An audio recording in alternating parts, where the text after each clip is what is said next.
Ya, selamat pagi, salam sejahtera buat kita semua. Hari ini kita mulai kuliah monogastrik. Kedengaran suaraku ya, jelas ya? Oke.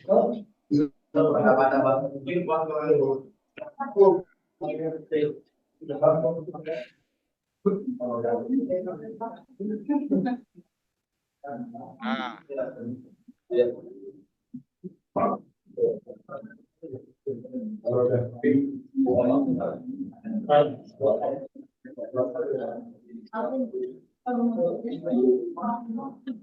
kuliah pertama ini pendahuluan ya. Eh, Kebetulan bukan saat ini saya sebagai eh, koordinator mata kuliah monogastrik di kampus Jatinangor maupun PSDKU. Nah, untuk itu eh, apa yang dimaksud monogastrik?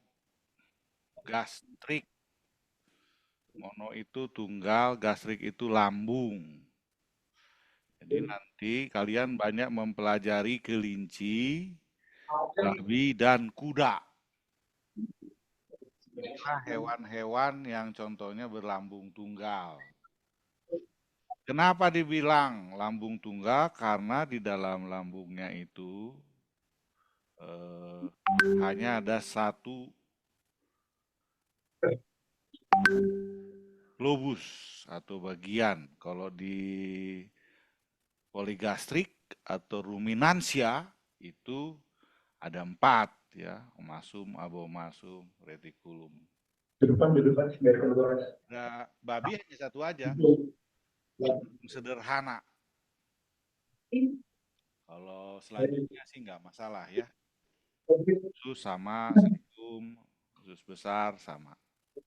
Jadi kelinci, babi, kuda itu bentuk lambungnya tunggal, makanya dibilang monogastrik.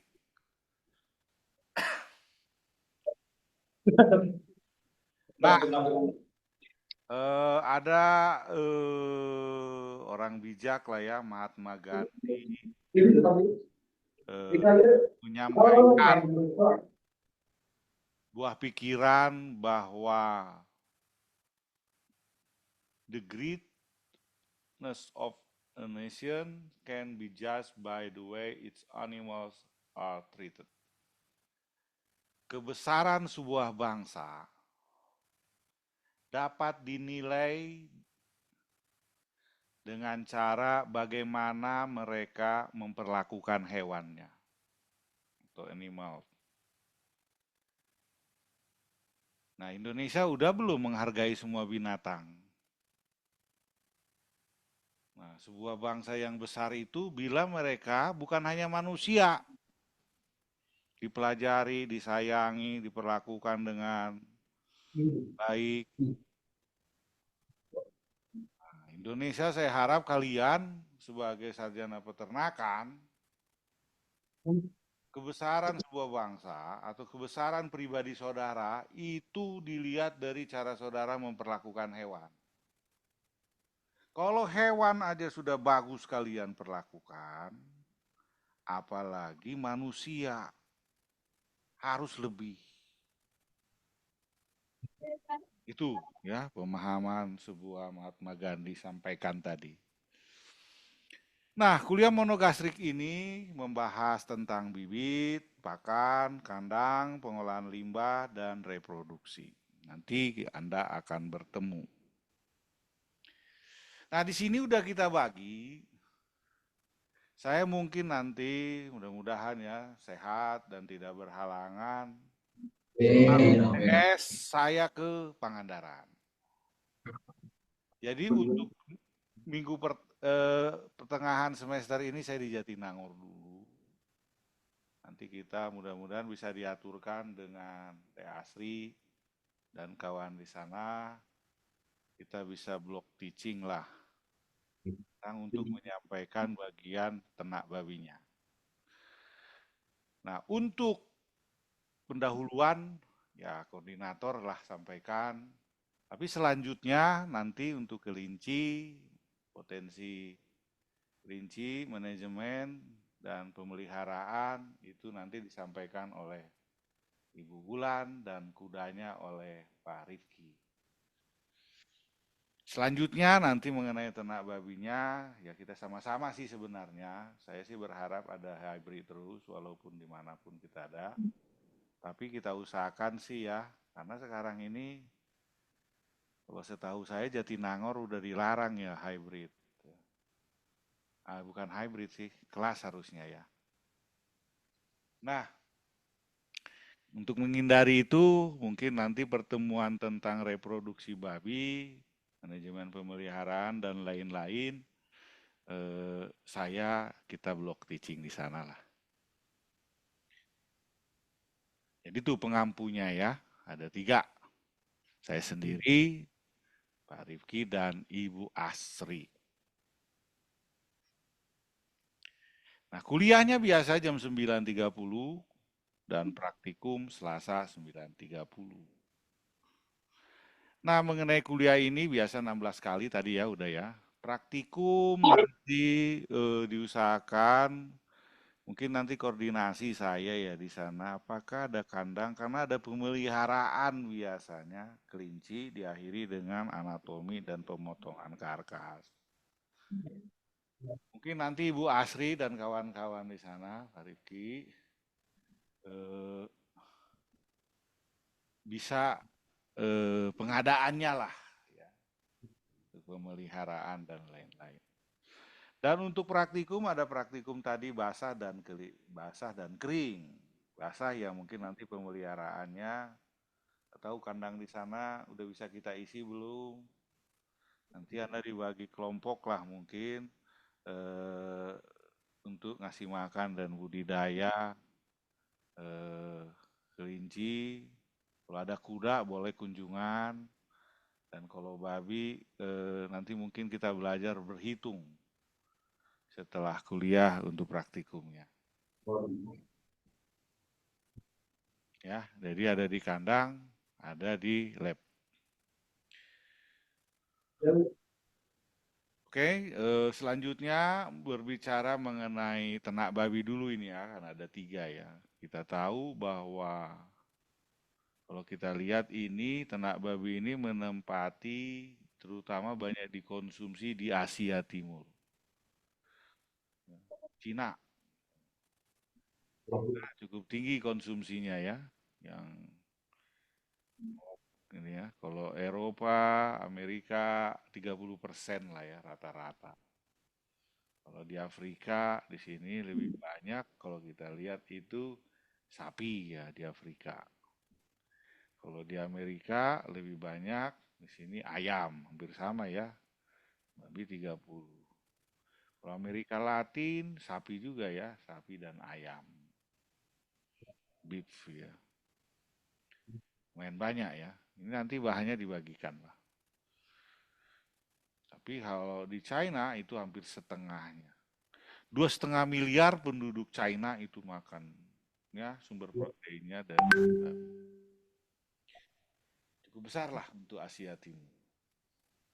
Rata-rata dunia konsumsi babi itu 37%. Jadi daging babi ini salah satu sumber protein 37%, diikuti oleh ayam 35% dan sapi 21%. Nah, sekarang populasi di kita di Indonesia ini, populasi babi kita itu berada di 8 provinsi. Ya, Sumatera Utara paling banyak ya, Papua, ya, NTT, Nusa Tenggara Timur, Bali, Sulawesi Utara, Sulawesi Selatan, di Toraja, Kalimantan secara umum, dan ada juga Kalimantan Barat cukup banyak populasi babinya. Yang kurang itu berarti yang ya boleh dikatakan ada babi hutan aja ya dari Aceh, Sumatera Barat, Jawa Barat sedikit. Ya. Tapi secara umum ternak babi ini Ada di beberapa daerah Jawa Timur, Jawa Tengah, ada juga. Kalau Jawa Tengah itu daerah Karanganyar, Solo. Kalau Jawa Timur itu daerah Malang, Banyuwangi, Tulungagung. Ada tersebar untuk kebutuhan Jawa Timur. Tapi yang paling tinggi populasi nomor satu itu adalah NTT. Kedua Sumatera, ketiga Bali. Bali juga ya besar sekarang. Dan lain-lain. Inilah distribusi farm peternakan babi. Kalau di Papua udah jelas ya, Papua itu jumlah ternak yang mereka pelihara untuk ternak babi ini bagian dari adat. Adat, budaya, dan agama harus ada babinya. Sama kayak Bali ya. Bali itu kalau mereka beribadah misalnya hari raya Kuningan, Galungan, Nyepi itu harus membawa persembahan ya, makan-makan babi guling Bali. Sama Papua juga gitu. Manado ya secara umum ya. Batak juga ya, saya pribadi orang Medan kalau pulang kampung itu kalau ada acara tahun baru, Natal misalnya ya, atau acara pernikahan, babi ini merupakan syarat dari budaya. Contohnya potongannya kepala itu untuk siapa, ekor itu untuk paman, paha, itu ada potongannya. Hampir setiap daerah mempunyai cutting ability-nya lah, khusus untuk budaya. NTT juga begitu, Bali juga begitu. Makanya kalian kalau keluar daerah ketemu babi, kadang kalau dipilih ya, terutama di daerah Papua ini, agak rawan ya. Jangan sekali-kali nabrak babi, bisa hukumannya berat. Karena babi salah satu yang didewakan lah ya, sama kayak Bali. Salah satu sumber produksi mereka. Begitu juga di Toraja sama. Kalau orang meninggal, sama hampir sama ya. Orang meninggal itu di Tanah Batak, Toraja, hampir semua ya Bali. Itu sampai bawa persembahan ke kuburan, nanti dimakan bersama begitulah ya. NTT juga begitu. Bali juga begitu. Kalimantan secara umum juga demikian. Kalau orang Dayak itu segala sesuatu dalam kepercayaan adat mereka selalu ternak babi juga. Mereka nggak mengenal sapi ya. Papua juga ada sapi tapi mereka nggak begitu konsumsinya tinggi. Kalau orang Dayak ya udah boleh dikatakan kalau kalian tahu Bipang Ambawang itu babi panggang Kalimantan Dayak, ciri khasnya yang ada di Kalimantan sekarang. Bipang itu, babi panggang itu, Ambawang ini di Kalbar ini udah sampai ke Jakarta ini ya pasarnya. Sama kayak babi guling Bali. Kalau di Batak itu Sumatera Utara lah ya, Tapanuli. Itu namanya babi panggang Karo, babi panggang Toba.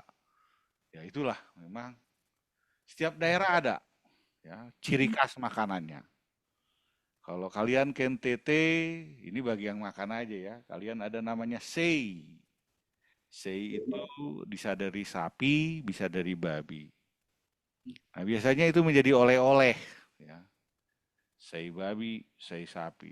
Sei itu sama ya dipanggang.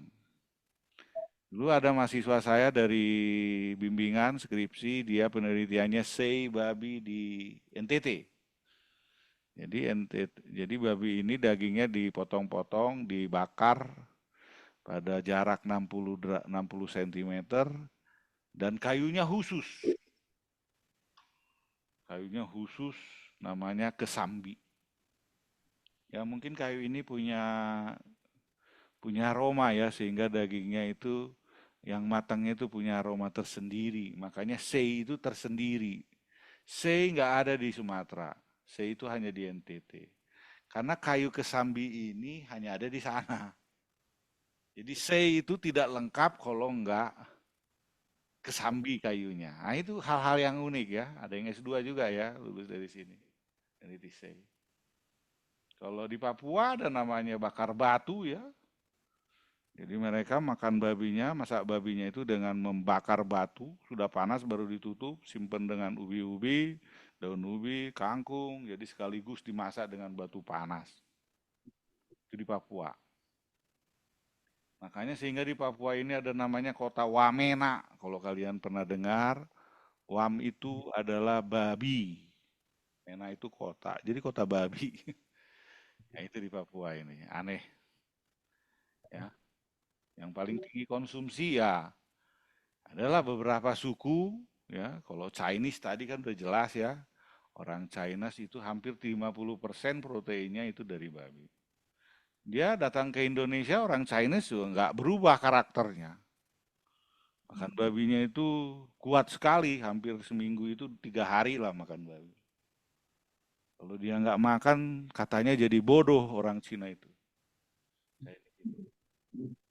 Nggak bisa dagang katanya. Makanya konsumsi mereka cukup tinggi daging babi ini ya.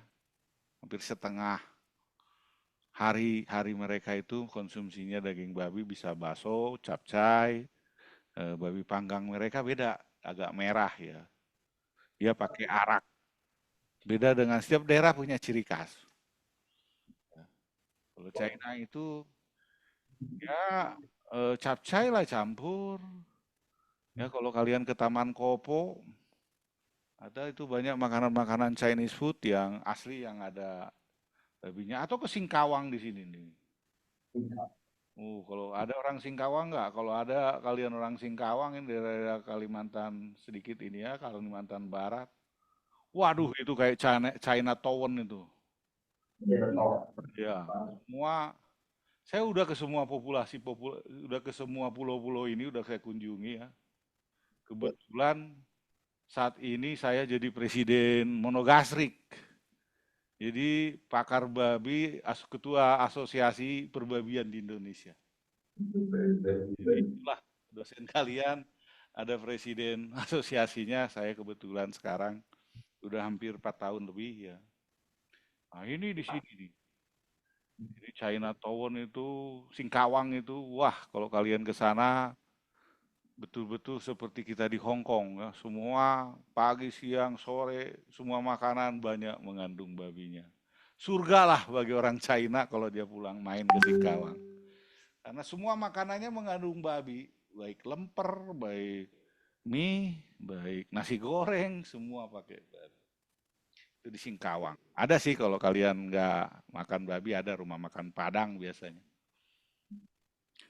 Wah kalau kalian ke Thailand, ke Singapura, wah lebih ini lagi itu konsumsi babinya. Ya, tak Vietnam, Thailand, Singapura. Ya kalau kita lihat Singapura ada di sini ya, di Kepulauan Riau ya coba. Singapura itu kan antara Malaysia dan Indonesia ya, Sumatera. Dia konsumsi babinya kira-kira 15.000 ekor per hari. Ya, rata-rata 5.000 lah ya. Per hari loh itu. Jadi dulu dikirim dari Pulau Bulan ya. Kita ada peternakan babi di Kepulauan Riau. Namanya satu pulau, namanya Pulau Bulan. Khusus untuk kirim babi ke Singapura 1.000 ekor sehari. Karena Singapura kan nggak punya peternakan ya. Dia kan kota. Jadi babinya karena banyak orang Chinese di situ, babinya itu berasal dari Thailand, Amerika, Indonesia, Filipina, Malaysia, semua kirim ke situ. Ke babinya ke Pulau Singapura atau negara Singapura. Peluang ya. Nah, itu gambaran-gambaran ternak babi ini kenapa satu hal yang penting karena 37% ketika Anda keluar misalnya dari Papet, Anda bekerja dimanapun, selalu nanti ketemu babi. Bukan hanya ayam dan sapi. Apalagi Anda ke luar negeri. Jadi ke luar negeri misalnya Anda ke Vietnam, ke Thailand, ya pasti kalau Anda kerja di peternakan atau di obat, di vaksin, pasti ada babinya, salah satu komoditas besar. Makanya saya ada, ya kalian beruntung ya. Di UGM setahu saya udah nggak belajar mereka ya. Gak ada dosennya, kasihan.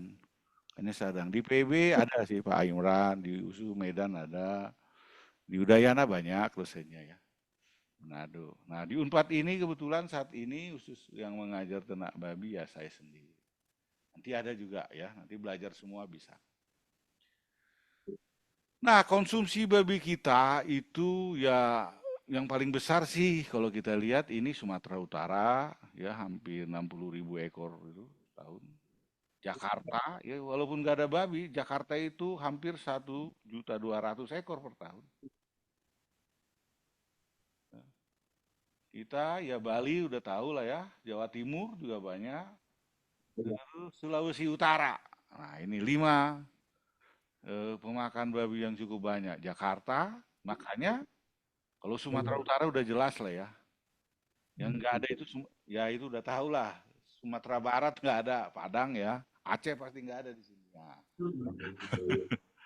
ya yang banyak itu adalah Sulawesi Utara, ya Bali, Jawa Timur, Jakarta, DKI, Jabotabek lah ya, Riau, dan Sumatera Utara. Ini lumayan ya, bisa motong babi sehari 200.000. Kalau ditotalin sih setahun itu konsumsi babi kita 1,2 juta ekor.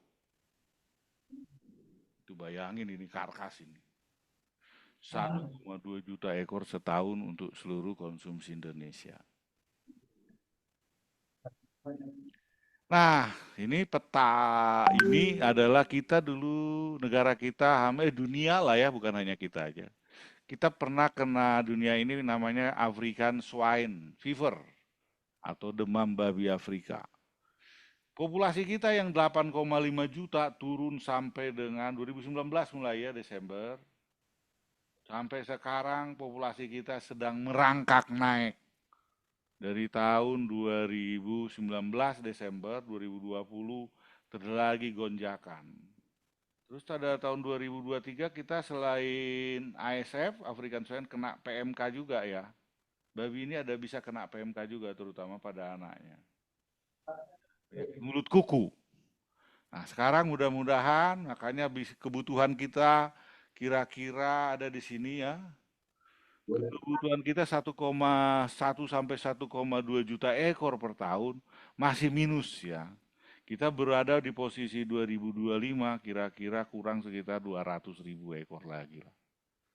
Nah, sampai 2030 kita masih defisit kayaknya untuk mencapai 1 juta ekor per tahun. Jadi saat ini harga babi kalau kalian dengar daging babi itu udah hampir sama dengan sapi. Ya, udah hampir sama dengan sapi, 100.000 sekilo. Dulunya itu hanya 50.000. Dia itu lebih mahal dari ayam tapi lebih rendah dari sapi. Nah sekarang posisinya udah sama dengan sapi. Nah ini ya.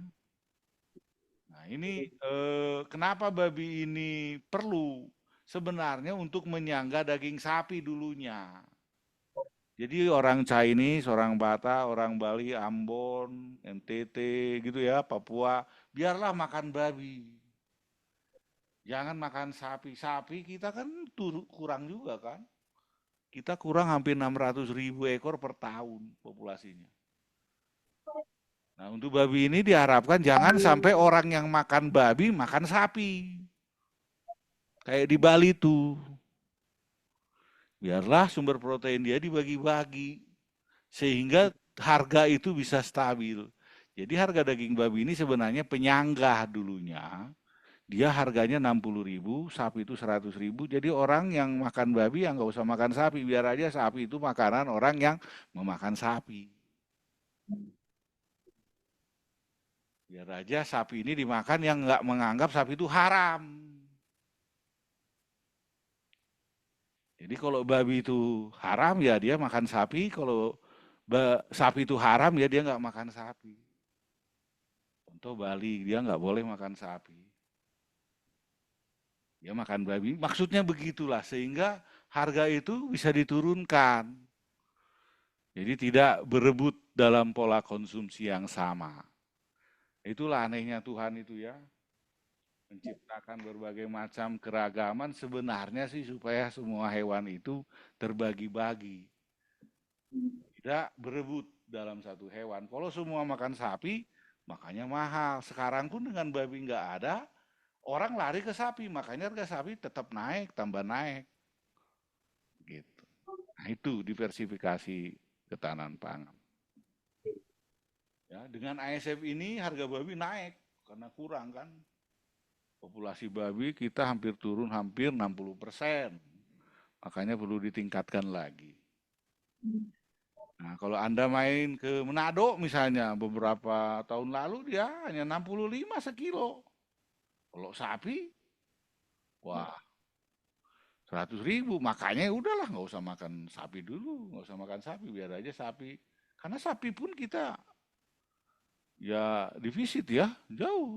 Hampir 50.000 sampai 600.000 kita impor daging sapi, setara lah gitu ya, per tahun. Jadi Indonesia ini cukup besar, makanya dulu babi ini sebagai penyangga di daerah-daerah konsumsinya. Nah, kalau kita lihat harga saat ini ya, saat ini bukan, nanti mudah-mudahan bisa turun. Indonesia dan Korea Selatan itu paling tinggi harga daging babi. Tapi Indonesia kan nggak kaya kayak Korea Selatan. Kita kan masih miskin per kapitanya. Tapi harga dagingnya sampai 100.000 apa di sini timbang hidup ya. Kalau ini kali 2 lah atau kali 3 ya. 50.000 timbang hidup 54, 55. Bisa jadi yang ini kalau ini hidup ya, kalau karkas ya no, kali aja sekitar bisa 80 sampai 100 kalau jadi karkas. Ini hidup. Jadi kita daging babi kita cukup tinggi, paling mahal ya, bisa sama dengan Korea Selatan di dunia ini. Makanya coba kita bandingin negara-negara kaya. Ini hanya bagi konsumsi aja ya. Inggris kaya, Perancis, Spanyol, China, Rusia, Brazil, Meksiko, Kanada, Amerika. Harga daging babinya itu murah. Kita karena apa kok mahal ya? Kemarin itu kejadian penyakit. Populasi kita habis, permintaan tetap, suplai kurang, ya pasti hukum ekonomi dia akan harga naik. Ini petanya. Makanya kalau paritas harga yang cukup tinggi begini, timbang hidup, misalnya di Brazil itu paling 20.000, 19.000 timbang hidup. Ayam katanya 11.000 itu udah sampai karkas. Makanya Indonesia kalau diserang sama Brazil, wah bisa bangkrut semua. Sapi mereka murah, babi mereka murah, ayam mereka murah. Karkas itu di sana 11.000 itu udah sampai Indonesia. Gimana modalnya ya? Di kita itu peraturan pemerintah kalau untuk ayam itu 18.000 itu live bird. Peraturannya 18.000. Kenyataan sih 18 sampai 21. Di sana itu 11.000 itu udah karkas. Nah, babi ini kita lihat ini Indonesia gimana nggak akan stunting. Uangnya dikit tapi harga proteinnya mahal. Nah, ini masalah ini bagi dunia peternakan kita. Pendapatan kita kecil tapi harga daging kita cukup mahal. Jadi bagaimana? Kita mau, makanya aku juga kaget ya. Dari tahun ke tahun mahasiswa PAPET itu lama-lama makin pendek orangnya. Anda itu lebih pendek daripada tahun angkatan 90. Gak tahu ini, mudah-mudahan Pangandaran lebih tinggi-tinggi lah ya, nanti kita lihat ya. Jatinangor itu makin lama makin pendek. Makin pendek dan semakin kurus gitu. Abahnya itu. Jadi 10 tahun, 10 tahun, 10 tahun itu berbeda kok makin pendek. Nah ini ada hubungannya dengan harga daging yang cukup mahal memang. Harga ayam kita mahal, harga sapi kita mahal. harga babi kita mahal. Akhirnya ya stunting dikit lah ya, agak stunting gitu lah. Tapi enggak lah, mahasiswa Pangandaran semua tinggi-tinggi karena ada ikan di laut ya. Tapi kalau orang pegunungan gimana? Orang Bandung kan susah mau nangkap apa dia. Kalau Pangandaran mungkin bisa ngusep di laut, di sungai gitu masih bisa.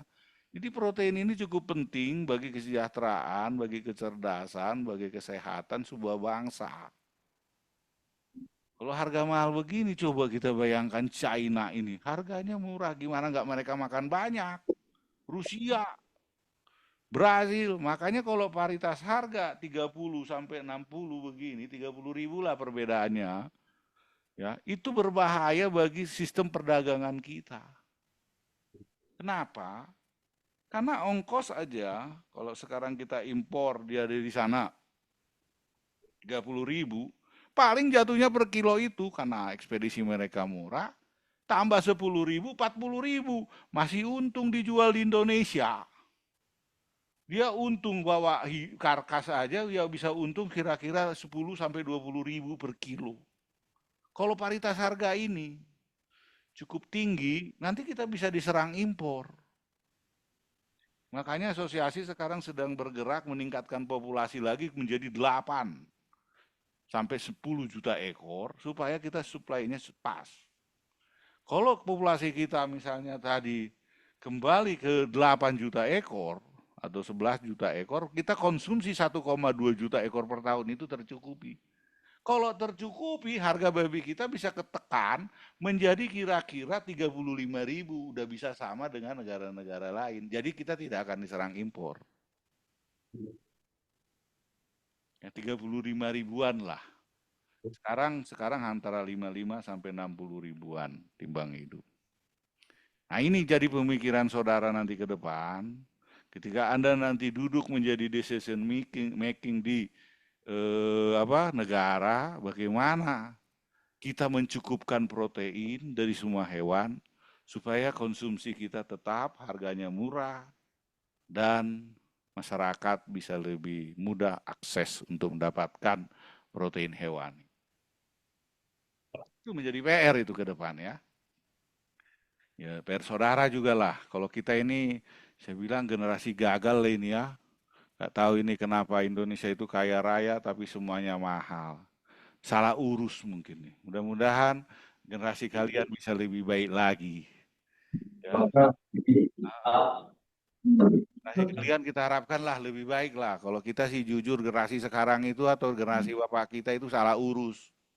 Ya, kita ada emas, ada tambang, ada minyak, ada batu bara, tapi masih miskin. Orang lain itu hanya punya minyak doang, misalnya Dubai kok bisa kaya. Mereka masih miskin, itu jadi masalah. Indonesia itu semua ada, tapi kalian gak usah demo ya, gara-gara Pasinaga demo lagi. Ya itulah ya. Tapi tujuannya adalah, tujuan kita sebagai mahasiswa peternakan, bagaimana kita mencukupkan protein hewani sehingga mudah diakses. Ya makanya Prabowo sekarang ada makan gratis ya, makanan sehat MBG ya, makanan bergizi gratis ya di semua sekolah-sekolah. Kemarin itu ada itu ya. Waduh, coba aku stop dulu ini ada nggak? Kemarin itu saya dapat dari Menkeu, Menteri Keuangan. Mana ya? Aku buka dulu. Itu peluang juga itu.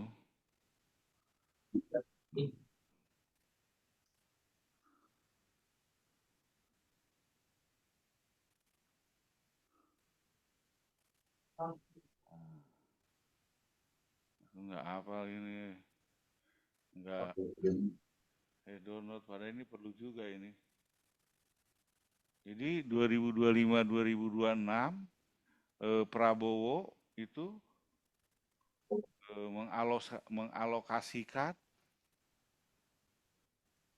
eh, anggaran negara kita itu banyaknya ke makan gratis. Hampir 70 miliar ya, coba ini aku kopikan dulu. 71 triliun, sorry bukan miliar. 70 triliun per tahun. Besar itu. 70 triliun per tahun. Bayangin. Tapi sayang mahasiswa nggak kedapatan ya. Ya, Pak. Iya, nggak ada kebagian makan gratis sih. Ya, harusnya mahasiswa dapat juga itu. 21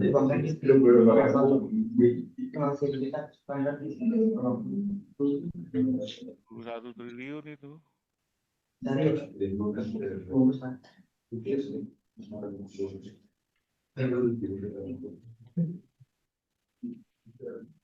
Nah ini nih. Tahun 2000 APBN 2025 sampai 2026 itu anggaran kita itu ketahanan pangan.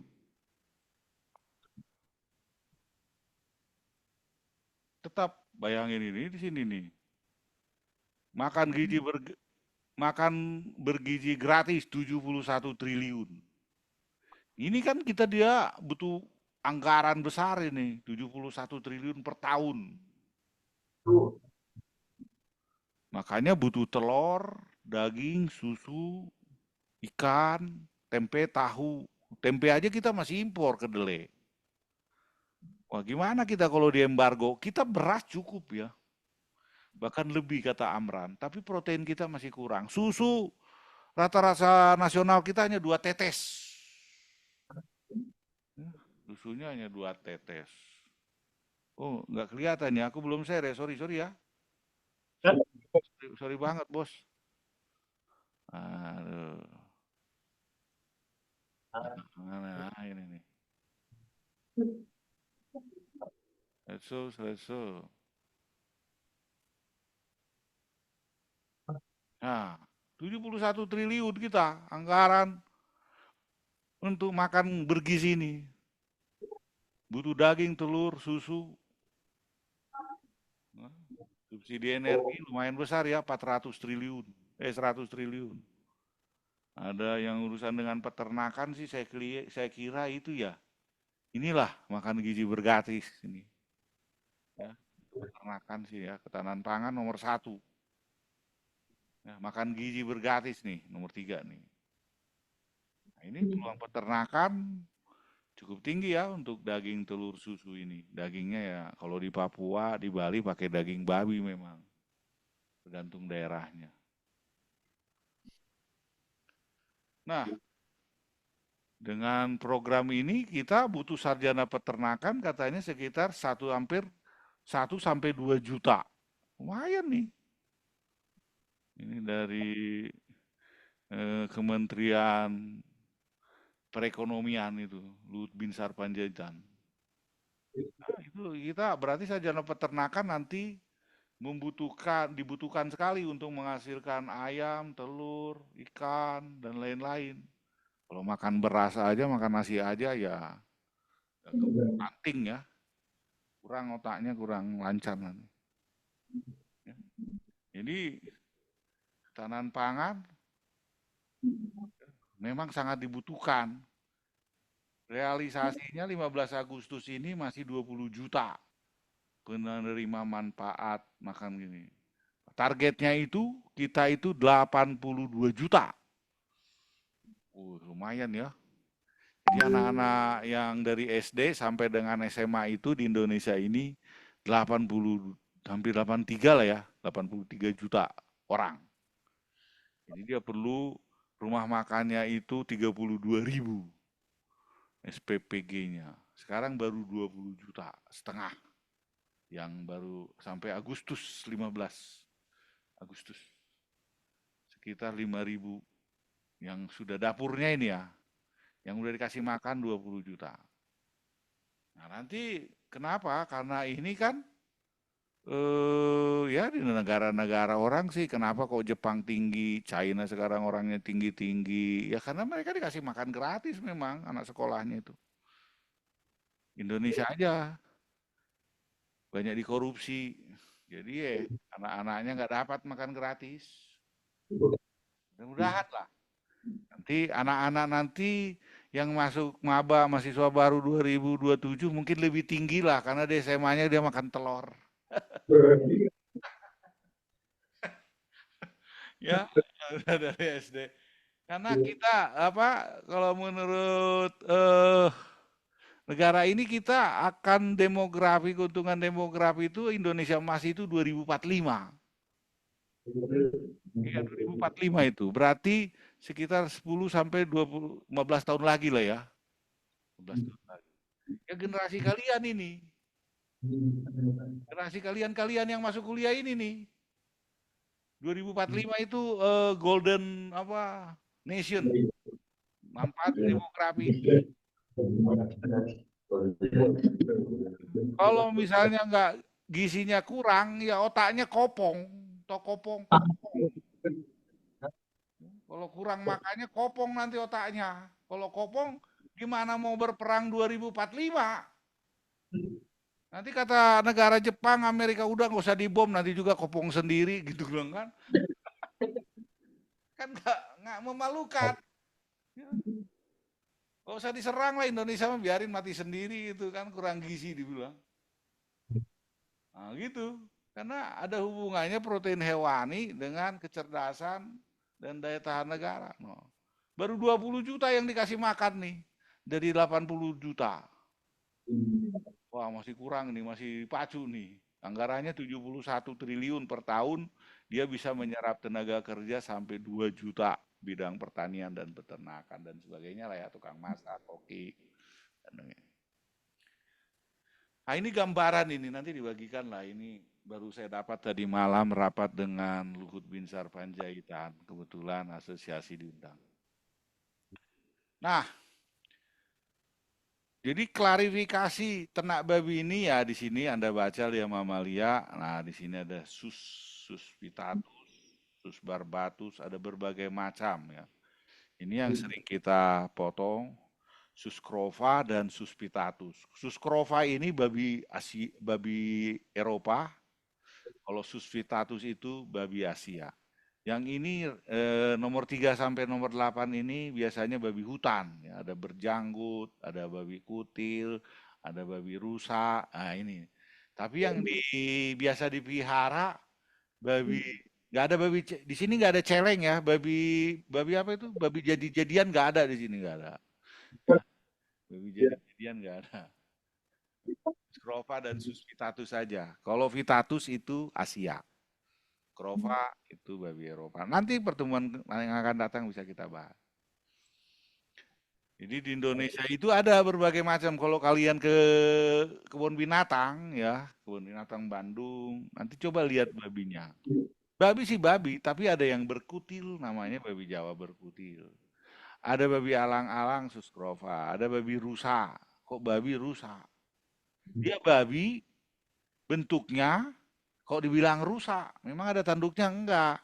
Hanya memang ada apa taringnya lah ya, agak panjang dia. Kenapa dibilang babi rusa? Karena dia makan rumput. Makanya ini haram atau halal ini kalau babi rusa? Atau tidak haram dan tidak halal? Dia nggak monogastrik ke babi rusa ini. Dia ada rumennya, kayak sapi. Tapi makan rumput, bentuknya kayak babi. Oh, ini kayaknya babi jadi-jadian dulunya ini. Sapi yang nyamar jadi babi, begitulah. Nah ini babi rusa ini. Coba nanti kalian, kenapa kok dibilang babi rusa? Karena dia makan rumput, tapi tidak kayak rusa. Tapi bentuk badannya babi. Nah ini pernah diteliti ini.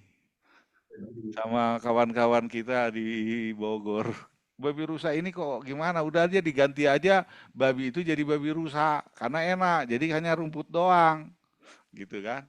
Ini kan ada kerangka berpikir aneh lah gitu. Menarik juga untuk babi rusa ini ya. Badannya besar kayak rusa. Bukan kayak rusa Pangandaran ya, kayak rusa ini, rusa Sumatera. Kalau Pangandaran kan rusanya Timur-Timur ya. Ini lebih besar lagi. Timorensis kalau yang di Pangandaran itu.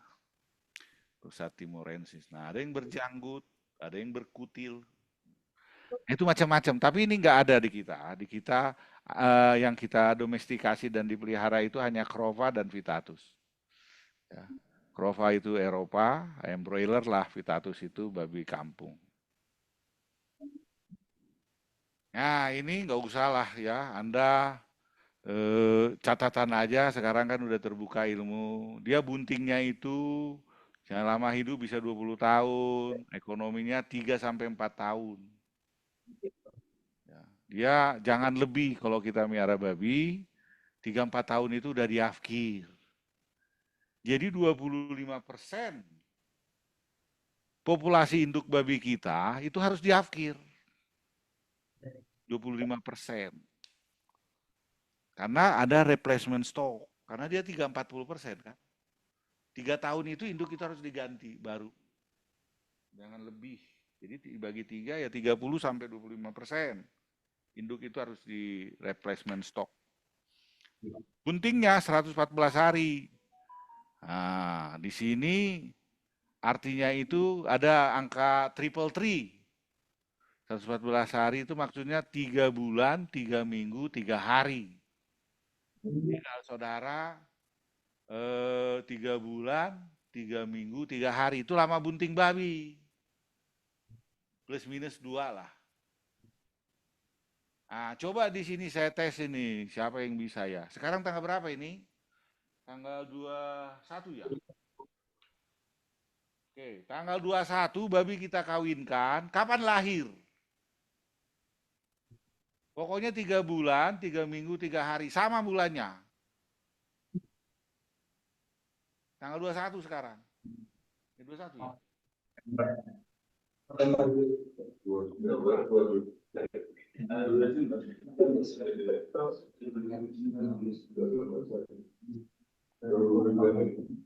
Bulannya sama, 30 hari.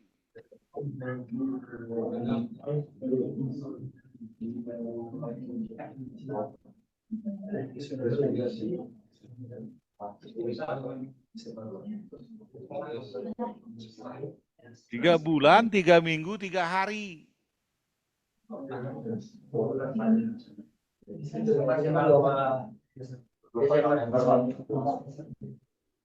Tanggal berapa lahirnya? Kan tanggal 21. 3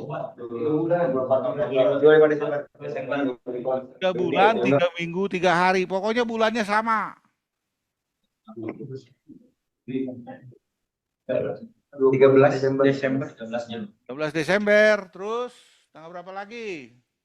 13 Desember. Tanggal berapa? 13 Desember. 13 Desember. Tanggal berapa lagi ayo? 14 Desember.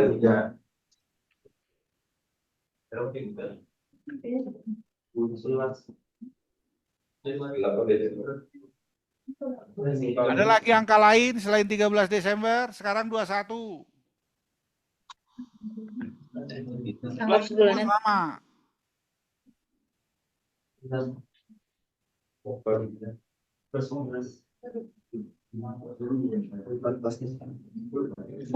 13, ada 14. Udah? Gampang sebenarnya itu. Kalau sekarang Agustus, 1 bulan itu anggap sama semua, saya bilang 30 hari. Sebenarnya 3 bulan, 3 minggu, 3 hari itu artinya 4 bulan kurang 4 hari. 4 bulan kurang 4 hari, jadi tanggal berapa? Sekarang 21.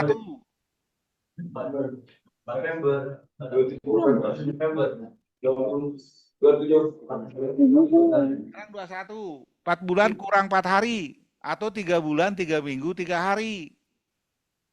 12 4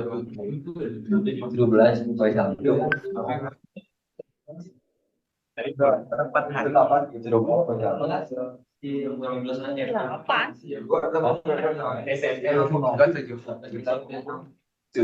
bulan bulan kurangi 4 hari. 21 Agustus 4 bulannya berapa? Desember. Nah, September, Oktober, November, Desember. 21 Desember kurangi 4 hari.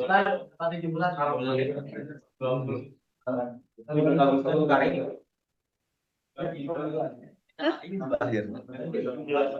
Kan nanti cepat.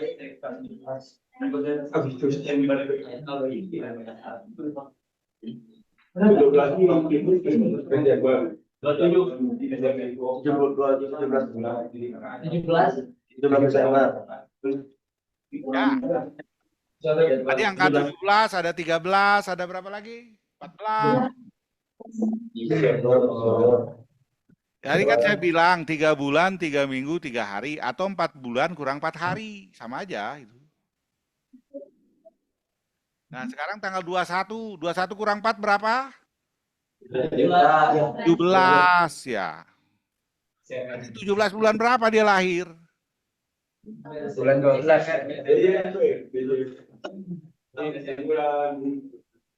Desember, Oktober, Desember. November, Januari. Desember, Pak. Desember. Nah, coba kita hitung dulu 4 bulannya itu kan sekarang 21 sampai 21 September 1 bulan. 21 Oktober 2 bulan, 21 November 3 bulan, 21 Desember 4 bulan ya. Berarti dia lahir tanggal 17 Desember. Nah gitu. Gampang itu kan. Dibesarkan 5 bulan. Coba. Dibesarkan dia 5 bulan. Dipotong 100 kilo itu lebih. Nah sekarang kalau kalian bisa menghitung, itu lumayan kalian itu nggak stunting ya, otaknya cerdas berarti. Kalau digemukkan 5 bulan, buntingnya tadi 4 bulan kurang 4 hari. Kalau saya mau motong babi tanggal hari Natal 25 Desember, kapan babinya dikawinkan?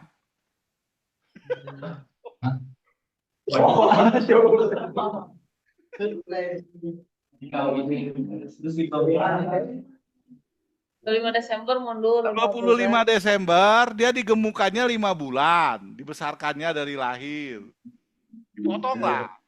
Sekarang saya mau motong babi hari Natalan nih. Katanya hari Natal kan pasti hari raya. Bisa Januari, bisa Imlek. Hari Natal lah. Tanggal 25 Desember mau kita potong babi. Kapan babi itu lahir, kawinkan? Maret tanggal 21. Maret tanggal 21, Pak.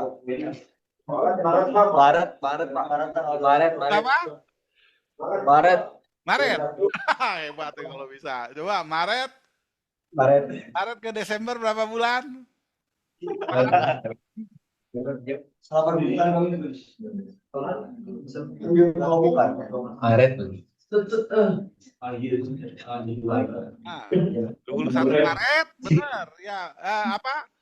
21-nya udah benar. Bulannya sekarang. 5 bulannya bulan berapa itu dibesarkan? Berarti kalau Desember itu kurang 5 bulan berapa? Juli. Ya, misalnya Desember, November, September, Agustus. Agustus dia itu pembesaran. Juli, Juni, Mei, Maret.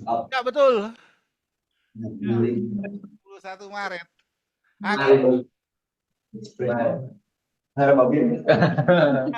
Udah bisa kalian pintar itu. Berarti kalian gak kurang gizi nih. Berarti waktu kecilnya banyak makan apa daging protein. Nah, pertanyaan saya lagi, nanti ini ada. Kalau Pulau Bulan itu ke Singapura ngirim 1000 ekor sehari. Gimana cara ngawinkannya babinya?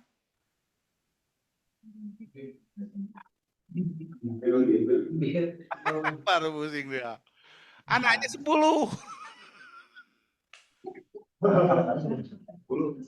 Anaknya 10, produksinya 1000 ekor sehari. Berapa jumlah induk? 100. Ya udah PR itu ya, kalian hitung nanti sampai botak di rumah ya. Berapa jumlah itu, berapa jumlah jantan, dia Pulau Bulan ini namanya ada perusahaan Agrisato, apa, Indotirta, ngirim babi itu 1000 ekor sehari ke Singapura. Coba nanti di WA, apa bukan WA lah, dikumpulin di kertas masing-masing. 1000 ekor sehari, berapa induknya, berapa jantannya, tiap hari dia harus lahir. 1000 ekor. Dibesarkannya ya 5 bulan, 4 sampai 5 bulan. Ini nanti kalau kalian udah bisa ngitung-ngitung gitu, ya udah lumayan lah. Ya belajar hitung-hitungan itu mata kirinya ya. Nah itu PR lah ya. Kalau bulan ngirim 1000 ekor sehari, tolong dihitung berapa induknya, berapa jantannya, supaya lahir sehari 1000 ekor.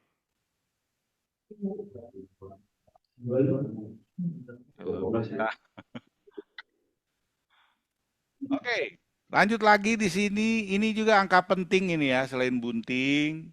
Ini tadi ya lama ekonomis ya 3-4 tahun. Lama bunting ini sorry, bukan lama bunting, lama di sapi menyusu 3 sampai 8 minggu. Paling cepat 3 minggu, paling lama 8 minggu. Tergantung katanya, tergantung pada manajemennya. Kalau dikasih milk replacer bisa 3 minggu. Ya, bisa lebih lama lagi.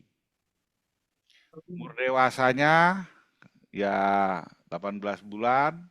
Umur kawinnya itu 8-10 bulan. 80 bulan ya.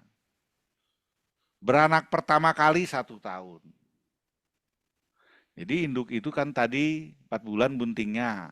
Berarti 8 bulan dia udah bisa dikawinkan. Kalau jantan 1 tahun ya, umur 1 tahun lah. 8-10 bulan boleh lah. Jadi kalau babi itu 8 bulan udah bisa dikawinkan. Nanti dia beranak pada saat umur 1 tahun. 4 bulan kan. 3 bulan, 3 minggu, 3 hari. Ya, ini jadi di sapinya 3 minggu sampai 8 minggu. Nah, ini koefisien ini perlu kalian nggak usah diapalin, tapi perlu tahu supaya menghitung visibility study, dinamika populasi, dan menghitung depopulasi, replacement stock. Harus tahu ini. Kalau nggak tahu angka-angka ini, kalian bahaya. Ya. Nah, ini siklus estrus 21 hari. Ya kayak sapi ya, kayak sapi 21 hari. Lama birahi 2-3 hari. Nah, ini juga unik ini ya, pada babi agak unik. 2-3 hari dia birahinya, lama birahi. Dikawinkan saat estrus ya, 2-3 hari, lama birahi 2-3 hari. Ovulasinya 24 jam sampai 36 jam. Fertilisasinya dibuahinya 4-6 jam sesudah kawin, pada saat estrus ya. Ini gak usah catat ya, nanti dibagiin. Implantasinya 11-12 hari sesudah fertilisasi. Implantasi itu apa? Masuknya sel terus ke ovarium, ya, dibungkus dinding endometriumnya itu uterus. Implantasi. Kalau fertilisasi pembuahan itu di tuba falopi. Ya.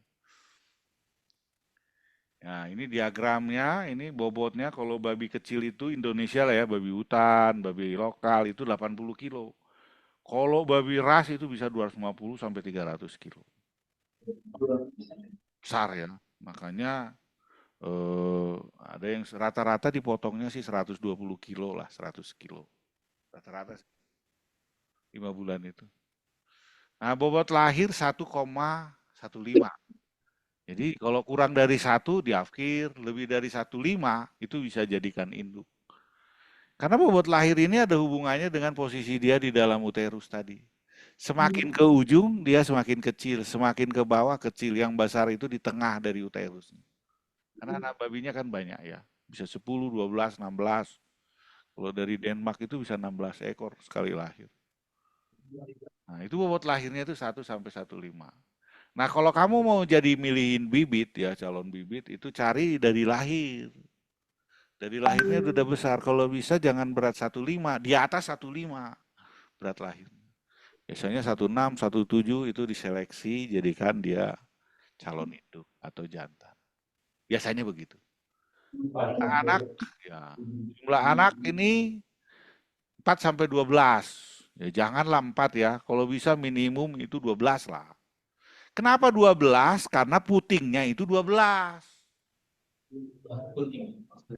Ya, 6 kiri, 6 kanan. Tapi sekarang sedang dicari puting susu itu yang bagus itu 14. Jadi kalau bisa anak babi itu harus di atas 14. Jangan lebih. 14 lah ya. Kalau putingnya 12 ya 12 anaknya. Kalau 4 rugi. Nah, untuk melihara itu jumlah anak ya. Untuk berkelahiran. Makanya kalau dalam SNI, kebetulan saya yang membuat SNI perbabian. Saat ini juga di Departemen Pertanian di Kementerian saat ini saya memegang komisi bibit dan komisi trading ya. Di Kementerian Pertanian.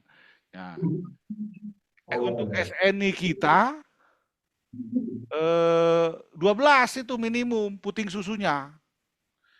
Itu bukan puting susu yang mati ya, harus hidup. Ada juga puting susu yang mati. Harus hidup.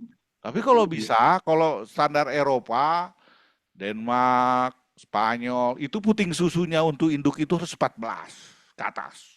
Ada yang 16 puting susunya. Nah ini babi nih, 16 itu. Wah lumayan itu kalau 16, anaknya 16, kebayang kan. Jadi biaya hidup babi itu kalau dia lahir itu paling 4 ekor biaya hidupnya. Jadi kalau kamu bisa membesarkan babi itu 10 ekor, untungmu itu 6 ekor. Itu aja hitungannya. Kalau bisa kamu beranak 4 ekor dan besar 4 ekor, kau nggak dapat apa-apa. Itu untuk makan, tenaga kerja, listrik, air, dan lain-lain. Itu 4 ekor. Jadi kalau kau miara babi anaknya 12, hidup semua sampai jual 12, berarti kau untung 8 ekor. 8 ekor sekarang harganya 5 juta, 1 ekor. Ya, kan tadi harganya sekitar 50.000 sumbang hidup. 5 juta 1 ekor. Kali 100 kilo. 50 kali 100 kilo ya. 4,5 sampai 5 juta lah. Berarti kalau tadi kamu satu induk tadi, kamu bisa menyapi anaknya 10, berarti kau untung 6. 4 ekor untuk operasional cost, 6 ekor itu keuntungan. 6 ekor itu kali 5 juta, 30 juta lah untungmu. 5 kali 3, 6 kali 5 kan 30 juta. 30 juta lah keuntungan peternak itu per kelahiran. Itu baru 30 juta. Kalau induknya ada 10, 300 juta. Ya nggak usah jadi PNS.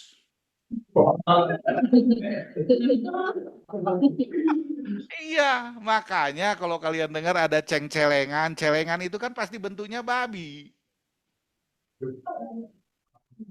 Sebenarnya memang mesin uang babi itu. Makanya di China, kenapa mereka makan itu? Mereka yang bisa di China itu 2,5 miliar penduduknya, India gitu. Itu kalau nggak ada babi agak repot mereka sumber proteinnya karena mesin produksi dagingnya cukup cepat. Makanya ada mahasiswa kita dulu banyak ya dari Medan. Udah lulus, Pak mau apa? Ya kok hitung coba sendiri. Kau kalau mau gaji berapa? Saya mau gaji kalau bisa Pak 30 juta sebulan. Ya kau hitung aja kau miara babi berapa. Akhirnya dia keluar, punya 10 induk aja dia udah dapat tadi ya, 10 induk ya. 6 aja, 6 aja netnya, 4 misalnya 10. 100. Tiap bulan dia bisa sekitar 60 juta. Itu satu induk tadi ya. Jadi kita bisa hitung-hitung lah dari situ ya. Ya kayaknya puting susu itu menentukan. Jadi selain kaki, nanti belajar kita ya. Puting susu ini karena untuk minumnya ya, susunya, makannya. Suhu tubuhnya, bernapasnya, ini ya biasa lah ya, 39,5. Ya kalau lebih sakit, kalau kurang babinya sakit berarti. Denyut jantung, darah, nah ini puting susu nih. 12, 14, 16. Kolostrum itu antibodi pasif ya, harus dapat untuk anak. Nah ini juga parameter-parameter ini Anda harus tahu juga ya. Jam berapa nih? 11.10 ya? Masih ada. Ini rasio jantan betina itu 18. Jadi satu jantan bisa 18 ekor. Kelahiran per tahun itu 2,4 kali. Jadi setahun itu induk babi itu lahirnya 2 kali minimum. Atau 2 tahun 5 kali. Kan dia kalau udah di sapi kan kawin lagi dia seminggu. 2 kali setahun induk babi itu lahir. Terus sow replacement rate itu penggantian induk 65%. Jadi induk itu setiap tahun 50 sampai 65% diganti. Service return rate itu 12%. Ini service return rate ini artinya setelah dikawinkan, dia mau nggak bunting, kawin lagi itu 12%. Farrowing service, ini artinya yang lahir, ya setelah dikawinkan, dia akan lahir 81%. Big bone per liter, ini artinya jumlah babi yang lahir dalam sekali kelahiran, liter itu sekali kelahiran, 11 ekor. Ini 11,33 ekor dia kalau bisa sekali lahir. Kalau bisa 16 kan keren, langsung cepat kaya. Ya. Big bone per liter itu standarnya 11 sampai 10. Stillbirth, apa ini? Stillbirth rate ini mati, babi mati 8%. Stillbirth itu ini apa? Babi ini pada saat lahir mati. 8% lah. Peak win per liter, banyaknya anak yang disapi per kelahiran itu 9,2 ekor. Jadi 9,2 ekor itu rata-rata nasional ya. Jadi kalau dia lahir 10-11, paling yang disapinya 9,2 ekor. Jadi ada kematian pada saat menyusui. Nanti kita belajar bagaimana membuat anaknya banyak dan nggak mati. Pertemuan ketiga itu ya. Winning age artinya umur sapi 25. Tadi kan 3 sampai 8 minggu ya, 25 hari rata-rata. Jadi ini koefisien-koefisien teknik target ya. Kalau Anda bisa mencapai target ini berarti Anda berhasil. Kalau kurang berarti gagal. Winning to remating artinya dia setelah disapi, remating itu kawin lagi 8,2%. Nah ini nih, peak bone, live, per sow itu induk, year, tahun.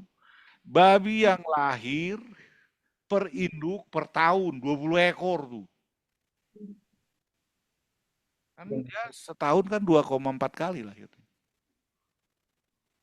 Nah, jadi kalau kita lihat liter size itu jumlah kelahiran saat lahir, jumlah anak per kelahiran, liter size namanya.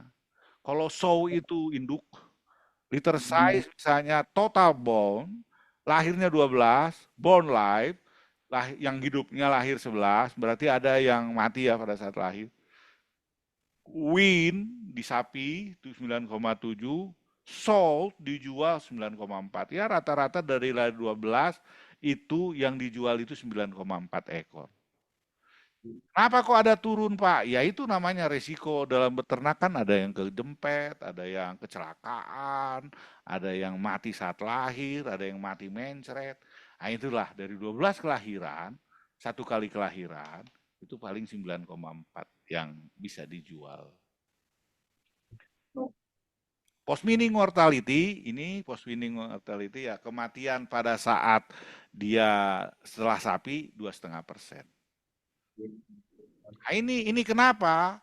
Ya kalian tahu tadi angka-angka apa umur-umur fisiologis ini karena ini menentukan nanti dalam dinamika populasi, manajemen dan segala hal lah selalu berhubungan dengan angka-angka ini. Nah, ini growth rate, ini pertumbuhannya ya pertambahan berat badan lah PBB. Ini PBB per hari ada 200 gram. Kalau untuk sapian, untuk yang winner sapian, pre-winning itu belum di sapi, winner itu sapian 450 gram per hari, grower 750 gram, finisher 850 gram per hari, rata-rata 600 gram per hari. Ini FCR-nya ini. FCR-nya 1, 1,6, 2,3, 2,8, rata-rata 2,3. Ini target ya. Target kita dalam peternakan. Ya, rata-rata peternakan 2,8. Tebal lemak punggung P2 back fat 12 mg. Nah, ini sebagai catatan aja lah. Nah, ini si unyu-unyu kelinci ya. Kelinci juga monogastrik ya. Nah, kenapa juga kita perlu ya? Tadi kan babi, anaknya banyak. Kelinci juga anaknya banyak. Ah, ini juga pusing hitungnya ini ya. Ya, nanti kalian belajar kelinci minggu depan ya. Kenapa? Protein untuk sekarang China juga mengembangkan kelinci ini adalah babi halal. Ya, kalau kalian mau anaknya banyak, yang halalnya itu kelinci. Ya, gitulah. Nah, ini kelinci itu wah lumayan ya, besar. Nanti reproduksinya cepat, anaknya bisa berapa tadi juga bisa 7 ekor, 8 ekor ya, liter size-nya lumayan banyak ya. Sama kayak babi lah. Ya, berbuntingnya juga dia hanya 1 bulan. Ya, setahun dia 6 kali. Kalau babi kan hanya 2 kali dia sekali lahir. Kalau kelinci setahun bisa 6 kali lahirnya. Satu induk ya. Nah, tinggal ini juga mesin ini ya, bagi daerah-daerah miskin, daerah-daerah yang sumber proteinnya mau cepat ya. Kalau yang dua itulah antara kelinci dan babi. Kalau dia nggak bisa makan babi ya miara kelinci aja. Nah, kelinci ini banyak ya, ya dibanding babi manfaatnya lebih banyak ya. Bisa untuk makanan, pakaian, baju, pensi, hiburan, lab, pupuk, bisa ya. Sebenarnya sama aja sih, tetapi kita di baju babi jarang ya, paling tas. Kulit kelinci bisa di segala macam bisa. Kalau babi paling tas aja kalau di China. Sosis nugget ada. Nah, ini ada beberapa data daging berbagai macam daging dan kandungan kolesterolnya. Kalau kita lihat nih. Kalau Anda kelinci lihat ini, proteinnya 21, wih paling tinggi dari semua daging. Jadi daging kelinci adalah daging yang paling protein paling tinggi. Sapi 20, ayam 19, domba 18, babi 17. Nah, kalau kalian sering makan kelinci lebih pintar ya dibanding makan yang lain. Lemaknya lihat nih. Lemaknya 8. Oh, yang lain 21, babi 21, 14, 28. Wah, ini kan cepat mati nih kolesterol ini ya. Nah, kelinci kedikit lemaknya 8%. Jadi daging babi lagi. Daging kelinci itu proteinnya bagus, lemaknya dikit. Jadi orang sakit yang darah tinggi, kolesterol, asam urat dan lain-lain itu lebih baik makan kelinci. Jangan babi ya yang sakit ya. Karena kelihatan di sini. Proteinnya tinggi, lemaknya rendah. Akhirnya ini sama kalorinya juga rendah dia. Karena lemaknya rendah, kalorinya rendah. Makanya daging kelinci katanya makanan untuk orang sakit. Makanya rumah sakit butuh daging kelinci karena proteinnya tinggi, lemaknya rendah, bagus bagi penyakit-penyakit generatif, kolesterol, kalorinya rendah. Nah, ini pembandingannya ya. Jadi kalau kalian makan daging kelinci ya makanlah karena proteinnya tinggi, lemaknya rendah, Anda bisa panjang umur. Anaknya banyak kayak kelinci. Ah ini apa ini? Ini kebutuhan ransum untuk kelinci, nanti ada tabelnya ya, proteinnya ini. Nah ini olahan-olahan daging kelinci ya. Karena kalau kalian makan kelincinya dikasih di depan kita, kalian nggak akan makan. Kasihan, unyu-unyu kok dipotong. Makanya dibikin nugget, bakso, atau bakar begini. Ya nanti kita akan pikirkan, kita miara kelinci dan kita potong dan kita rasakan lah. Ya, ini hasil olahannya ini. Semakin diolah semakin banyak untungnya. Lihat nih, kalau untung daging kelinci dikasih sosis, itu nilai tambahnya 46%. Yang paling banyak itu burger. Kalau dikasih burger, dibikin burger kelinci, nilai tambahnya 120%, keuntungannya rolade 40%, bakso 80%, ya. Karena kan ada terigunya. Nah, ini hiasan-hiasan pada kelinci, ya. Bisa tas, kulit kelinci, bisa baju, makanya lah. Nah, bisa juga kayak kucing ya, ada pensi, hiburan, ya, untuk anak-anak, ada juga kelinci pensi. Ada juga kelinci untuk laboratorium penelitian. Kita hampir setiap tahun penelitian pakan, penelitian lingkungan pakai kelinci. Ya kalau kalian mau meneliti kelinci lebih murah lah ya dibanding sapi, domba, kambing, babi. Mahal kan kalau kelinci paling 100.000 seekor. Untuk pupuk juga, ini bisa pupuk cair, pupuk ini kotoran kelinci. Makanya nanti kita harapkan nanti di sana adalah ya miara kita tampung urinnya dan kita pakai. Nah ini pupuk-pupuk nih, ada urin kelinci, urin feses domba, ya dicampur-campur loh kita lihat nih. Ternyata urin kelinci, feses kelinci kalau diberikan ini pupuknya lebih bagus NPK-nya. Nah ini hasil penelitian memberikan apa ini tanaman sayur ya, dikasih pupuk apa ini kentang. Kentang pakai urin kelinci, feses domba, pupuk organik, urin kelinci tambah probiotik, probiotik. Ah kita lihat mana yang paling tinggi nih. Ternyata feses kelinci 22 kilo produksinya. Tapi ada yang lagi yang lebih tinggi 31 kilo nih. Feses kelinci tambah probiotik 31 kilo. Jadi pupuk dibanding domba hanya 17. Jadi pupuk itu paling bagus itu kelinci dan urinnya ditambah probiotik bisa 31 kilogram per 10 meter kentang itu di Wonosobo.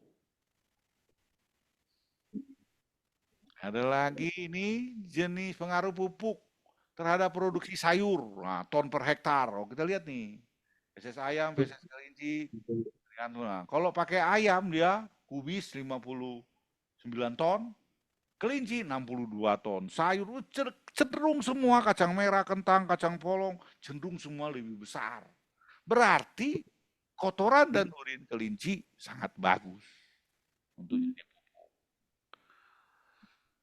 Ah ini Asosiasi Peternak Kelinci sudah jual kelinci berbagai macam jualan ya, sate, hati, ampela ya di Pangandaran sih komplek wisata perlu juga dagang kelinci kayak begini lah ya. Tinggal sate kelinci, bakso kelinci, nugget kelinci perlu dikembangin ya di Pangandaran ini. Entrepreneur. Ya. Masih ada waktunya ya. Oke, ini kuda. Kalau kuda ya nggak dimakan ya, tapi ada juga yang dimakan ya. Di borong-borong kuda dimakan. Ya, di Subang ada dimakan. Tapi kalau di Eropa itu kuda itu temen ya, temen. Nggak boleh dimakan. Kayak anjing. Anjing di semua dunia ini nggak boleh dimakan harusnya gitu kan. Karena teman, dianggap teman. Kuda juga biasanya dibunuh aja, nggak pernah dia dimakan. Kalau misalnya balap lari, kecelakaan, ditembak aja udah. Nggak, karena dianggap teman, sahabat ya. Kayak anjing lah. Nah, di Pangandaran kan ada wisata ya, berarti ada kuda di sana. Ini bisa dikembangkan ini. Bisa untuk jalan-jalan turis, bisa bisnis, balap, hiburan, bisa apa? Di sini profesional kata, breeding, kesehatan. Ya, jadi kuda itu salah satu hewan bisa segala hal ya, terutama untuk tenaga kerja dan pariwisata. Kuda bisa digunakan. Jadi pelajaran kuda. Ini banyak aktivitas yang menghasilkan produksi dari kuda ini. Bisa kegiatan PAM, aktivitas, fisik, olahraga, dan sebagainya. Pacuan. Pangandaran ada pacuan kuda kan? Nah, itu juga bisa diteliti. Panjang kuku terhadap lari, kecepatan lari, panjang kaki, panjang badan, leher, panjang leher, kepala. Bisa juga itu diteliti untuk pacuan kuda itu. Nah, ini kuda pun macam-macam ya. Ada jenis-jenisnya, warnanya, ya. Ini nanti Anda belajar sendirilah ya, 3 kali pertemuan kuda. Udah habis. Masih ada waktu kira-kira 15 menit. Ada yang perlu ditanyakan nggak?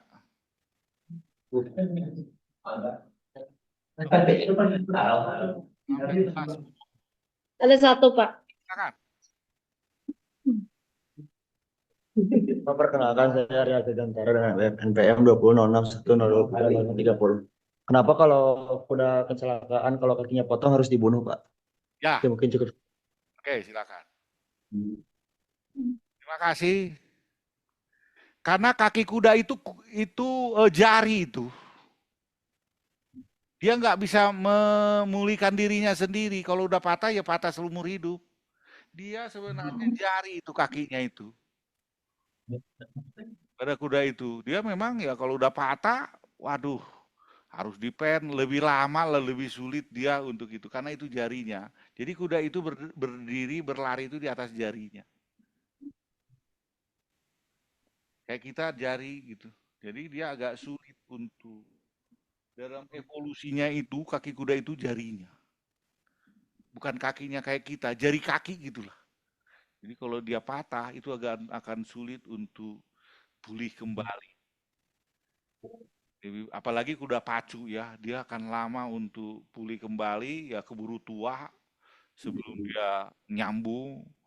Makanya para pembalap daripada menderita patah, kan kekuatan kuda ini kan di kaki nih untuk lari-lari. Ya udah ditembak aja dibunuh. Kasihan daripada dia infeksi, pendarahan, bengkak, bisulan malah berbelatung, ya lebih baik dimatikan. Kasihanlah ya daripada bertahan hidup akhirnya menderita. Ya tapi di Bandung itu ada di Ciroyom itu jual daging kuda, daripada dibunuh, dibuang kubur, bisa sih dipotong, lumayan lah, harganya lumayan sih. Waktu itu saya beli daging kuda itu, tahu di Pangandaran ada nggak yang jual daging kuda ya? Hampir sama dengan sapi lah, 100 ribuan sekilo daging kuda. Kalau ada, aku juga kalau ke Pangandaran nanti makan sate kuda ya kalau ada ya. Ada nggak di Pangandaran ya tukang daging kuda ya? Itu aja sementara jawabannya ya. Ada lagi yang lain? Ada, Pak. Udah? Ada? Yang dulu. Pak, masih ada. Oh, banyak, boleh, kita masih ada waktu sampai 11.10. Assalamualaikum, Bapak. Perkenalkan, nama saya Nazrina Jarasila. Pertanyaan saya yang pertama, satu doang kan. Apakah ada perbedaan dari tekstur, rasa, dan kualitas daging? Kalau misalkan babi rusa kan makan rumput, dan babi yang lainnya itu makan makanan biasa. Di khususnya tuh pas di pemasakan gitu. Ya, bagus pertanyaannya. Ya, kalau rasa sih kalau udah dirica-rica sama. Pedes gitu kan. Kalau masanya dirica-rica. Hanya nanti berbedanya itu di alotnya. Kalau babi rusa, babi piaraan, atau babi hutan dan babi rusa lebih alot. Karena dia kan olahraga ya, lari-lari sana sini. Ya, fibrinogennya lebih keras. Fibrinnya, otot-otot serat ototnya itu lebih kuat. Ya, miofibrilnya. Kalau babi piaraan itu misalnya yang kau piara dia kan satu ekor 1 meter. Makan tidur dia itu. Jadi kalau kalian itu makan tidur udah kayak babi tuh. Iya. Dia hanya 1 meter, satu kamar itu satu tempat tidur. Kalau gitu makan tidur, mager lah ya, mager gitu ya. Malas gerak, makan tidur lagi, gesek-gesek HP gitu kan. Ya screening udah kayak babi tuh. Cepat itu gemuknya itu. Nah, biasanya ya kelemahannya kan tadi udah kita lihat ya. Kalau babi yang dipiara itu memang cepat besar. Dia hanya 1 meter 1 ekor. Beda dengan babi rusa bisa main bola, olahraga, piknik, healing gitu kan. Babi hutan kan bisa naik pohon, naik gunung kan. Dia dagingnya memang lebih alot. Nah, lebih alot lah, lihat. Kayak kuda gitulah lihat.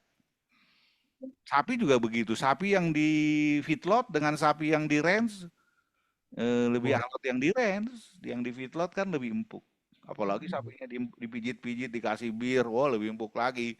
Kayak Kobe beef gitu kan, Kobe beef. Kasih bir, dipijit-pijit. Nah, babi pun demikian. Sehingga apa yang terjadi kalau dia makan tidur, lemaknya tinggi, proteinnya rendah, memang cepat besar. Makanya kalian jangan mager ya, harus olahraga supaya ototnya jadi. Kalau enggak nanti kayak babi tuh, cepat gemuk tapi malas proteinnya. Ya kalau rasa sih, saya yang pemakan ya rasa, itu tergantung season ya, apa bumbu. Bumbu. Ya semua sama nanti kalau bumbunya pakai rica-rica tadi saya bilang ya sama. Apalagi kasih ini, misalnya babi hutan ya, babi hutan kan alot. Bisa aja diakalin kasih enzim papain, itu bisa jadi kayak babi piara. Kan papain itu kan melempukkan daging. Atau dikasih daun pepaya digosok-gosok dulu jadi empuk. Itu tekniknya koki lah itu. Tekniknya ya koki lah, itu keahlian tersendiri atau di presto. Ya biasanya kalau ibu-ibu kita zaman dulu misalnya, wah ya dimasaknya lebih lama, empuk juga. Terus dibumbuin sama seperti ibu-ibu kita juga, dia mau gaya masakan apa. Dan ada ini ya sebagian ini kalian perlu tahu juga. Bagian babi yang paling enak itu samcan. Ya, kasih tahu bocoran. Samcan itu adalah daging perut. Daging perut itu ada 3 lapis, daging lemak, daging lemak, daging lemak. Jadi kalau kalian makan sate, coba. Kalau kalian makan sate, apa semua daging atau disisip-sisipin lemaknya? Ah, kayak begitu. Jadi samcan, samcan itu udah alamiahnya ada daging lemak. Kalau sate kan dibikin lemak, daging lemak, gitu kan? Kalau di babi namanya bagian samcan itu udah daging lemak, daging lemak. Nggak usah disisip-sisipin, langsung dipanggang aja.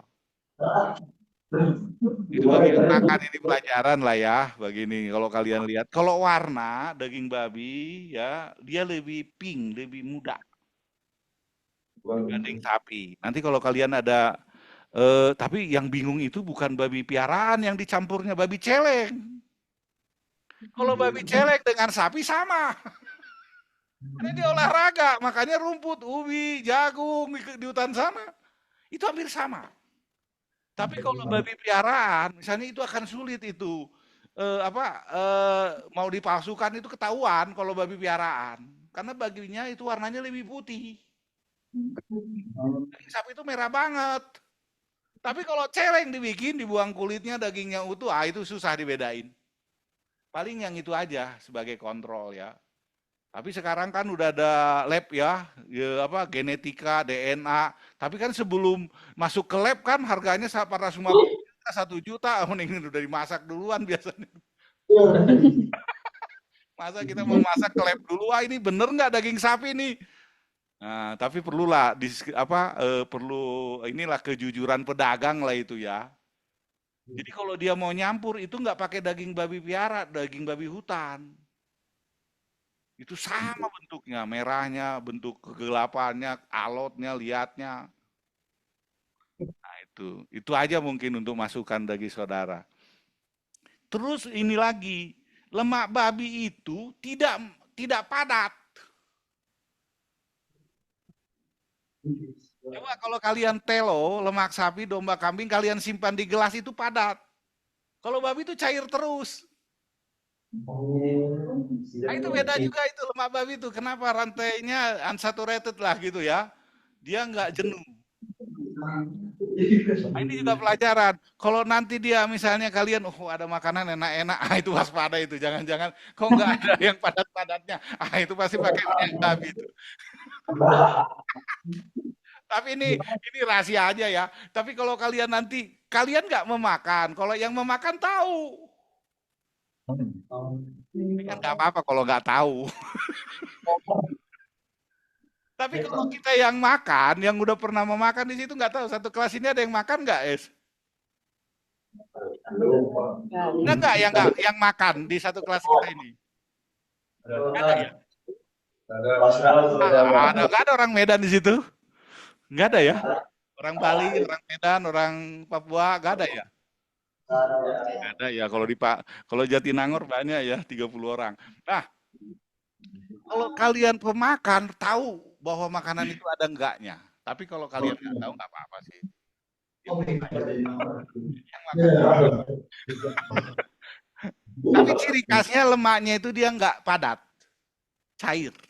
Walaupun suhu berapapun dia tetap cair. Suhu ruang dia cair. Kalau makan sapi ketahuan itu kalau udah dingin sopnya itu ada itunya, ada apa, gumpal-gumpal gitu. Kalau babi nggak, tetap cair ya. Oke, waktunya sudah habis ya. Terima kasih. Saat ini kita udah pendahuluan, nanti dilanjut sama ibu dosen kita yang cantik dan baik hati juga.